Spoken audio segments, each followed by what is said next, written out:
Pemerintah Provinsi Maluku melalui Dinas Perindustrian dan Perdagangan, kembali menggelar rapat koordinasi lanjutan penataan dan penertiban kawasan Pusat Perdagangan Mardika, pada Jumat, 20 September 2024, bertempat di ruang rapat lantai 6 kantor Gubernur Maluku. Rapat ini dipimpin langsung oleh penjabat Gubernur Maluku Sadali Ai didampingi PLT Asisten 2 Sekda Maluku dan Kepala Dinas Perindustrian dan Perdagangan Provinsi Maluku. Sadali pada kesempatan itu menyampaikan bahwa, terkait dengan pemindahan ke pasar modern harus sesuai dengan persyaratan yang ada, karena pasar modern ini harus dijaga kehigienisan, kelayakan, dan kenyamanannya, sehingga diharapkan semua masyarakat Maluku bisa dengan nyaman pergi ke pasar, badan jalan tidak terganggu, dan kendaraan tidak terhambat.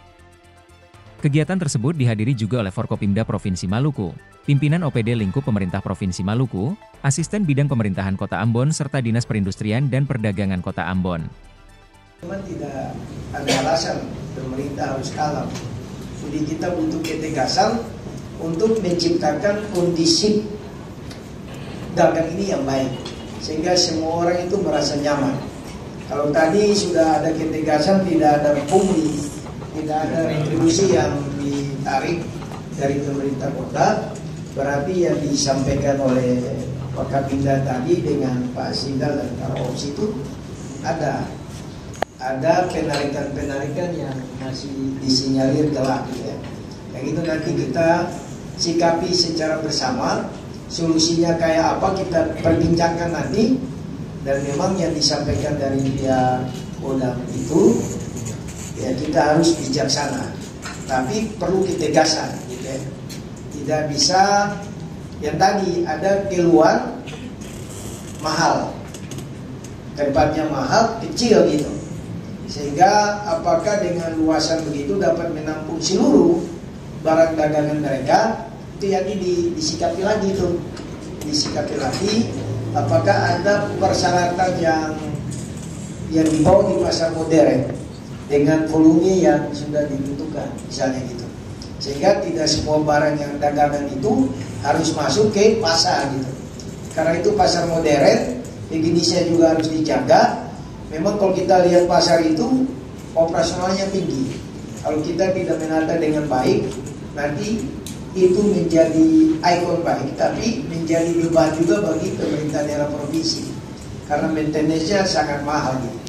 Nah ini kita harap semua masyarakat Maluku, terutama Kota Ambon, nyaman dalam pergi ke pasar.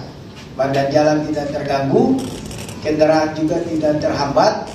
Nah, kalau kita lihat foto-foto tadi memang sangat riskan dan memang perlu kesiapan kita, ketegasan kita dalam menyatukan persepsi ini untuk kita bertindak bersama-sama dalam menertibkan agar kelayakan, kenyamanan antara pedagang dan pembeli itu bisa terjalin, bagaimana fungsi pasar sebenarnya. Terjadi transaksi antara penjual dan pembeli, tapi rasa nyaman gitu. Kita juga tidak mengambil langkah mengabaikan apa yang menjadi keluhan masyarakat. Nanti dicari solusi lah, mungkin pasti ada jalan menuju rumah. Tapi sekali lagi kami tegaskan, kami setuju dengan yang disampaikan Pak Karops dengan pengalaman di Medan. Memang harus ada ketegasan.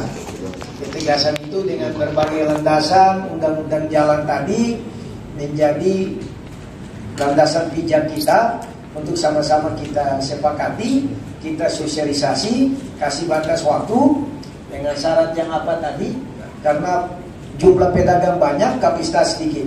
Sudah daftar tidak mau masuk, kasih batas waktu. Kalau dia mau ya kita cari orang lain, gitu. Mungkin juga dibubuhi pernyataan, gitu, dibubuhi pernyataan bahwa saya tidak bersedia masuk ke pedagang. Sehingga kalau ada yang menggantikan namanya, dia tidak menjadi bahan komplain lagi.